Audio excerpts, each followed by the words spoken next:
Hello friends, మన విలేజ్‌లో వర్షం పడిందంటే మన ఊరు చివర ఒక డౌన్‌లో ఒక కుంట అయితే కట్టారు. ఆ కుంటలకైతే మన విలేజ్‌లో పడిన నీళ్ళంతా మొత్తం అయితే దాంట్లో వెళ్లి స్టోరేజ్ అయితే ఉంటాయి. కొంచెం గుంత లోతుగా అయితే ఉంది. బురద కూడా ఎక్కువగా ఉంది. అందులో నీళ్లు అంత సామాన్యంగా అయిపోవు. ఆ గుంతలో అయితే ముందు కాలం నుంచి ఉనసలైతే దొరుకుతున్నాయి మనకి.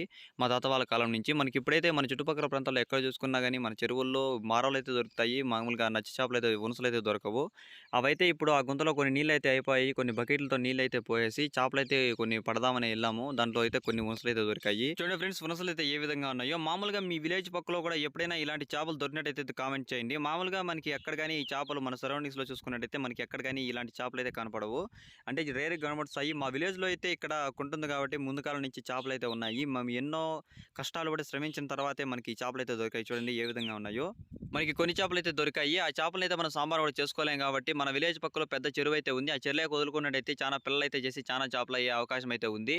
ఇప్పుడైతే మన విలేజ్ పక్కలో ఉన్న చెరువులోకైతే చేపలైతే వదిలేద్దాం. ఫైనల్‌గా అయితే చేపలైతే వదిలేద్దామని కుంట దగ్గరికైతే వచ్చాను చూడండి. ఈ నీళ్ళలోకి పోస్తుంటే మాత్రం అవి వెళ్ళనే లేదు. ఆ బకెట్‌లోకి ఎగబడి వస్తున్నాయి చూడండి ఏ విధంగా వస్తున్నాయో. మామూలుగా ఉనసలు అంటారు కదా వీటిని. అందుకని ఎగబడి వస్తున్నాయి చూడండి.